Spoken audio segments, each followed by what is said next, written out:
வணக்கம். உங்கள் மணிமேகலை. இன்று புதிய அதிகாரத்தில் உங்களை நான் சந்திக்கிறேன். இந்த அதிகாரம் வெறுவந்த செய்யாமை என்பதாகும். வெறுவந்த என்றால் விரும்பத்தகாத, மக்கள் அஞ்சி நடுங்கக்கூடிய செயல்களை செய்யாமல் இருத்தல். இதுதான் இதனுடைய சாதாரண பொருளாக கருதப்படுகிறது. ஒரு மன்னன் அல்லது நாட்டின் தலைவன் அல்லது மாநில தலைவன் யாராக வேண்டுமானாலும் இருக்கலாம். ஆனால் அவன் தலைவன், அவனை மக்கள் ஏற்றுக்கிறார்கள். அந்த தலைவன் என்ன செய்ய வேண்டும்? மக்கள் அஞ்சி நடுங்கும்படியான செயல்களை ஒருபொழுதும் செய்யக்கூடாது.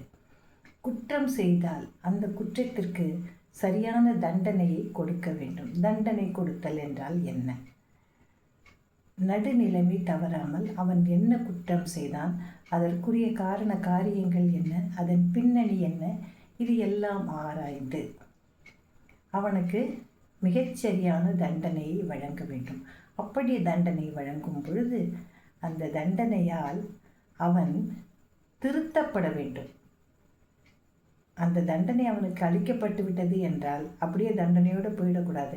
தான் செய்த தவறை உணர்ந்து வருந்தி அவன் திருந்தி நல்ல மனிதனாக இருக்கும்படி அவனை தண்டிக்க வேண்டும். இதுதான் மன்னனுடைய முக்கியமான ஒரு செயலாக கொள்ளப்படுகிறது. அதுதான் என்ன சொல்கிறாங்க? வெறுவந்த செய்யாமை. இப்போ இந்த குறளை நாம் பார்க்கலாம்.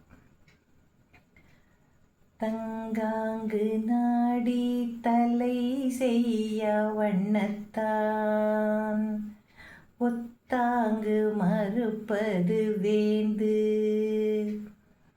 தங்காங்கு நாடி தலை செய்ய வண்ணத்தால் ஒத்தாங்கு ஒருப்பது வேந்து. என்ன அழகாக சொல்லியிருக்கிறார். ஒரு மனிதன் குற்றம் செய்துவிட்டால் அந்த குற்றத்தை ஆராய்ந்து மீண்டும் அந்த குற்றத்தை அவன் செய்யாத வண்ணம் இருக்கக்கூடிய தண்டனையை ஒரு மன்னவன் வழங்க வேண்டும். அவனுக்கு திருந்துவதற்கு வாய்ப்பளிக்க வேண்டும் என்கிறது இந்த குறள். அதுதான் மிகச்சிறந்த அரசனின் செயல்பாடாகவும் கொள்ளப்படுகிறது.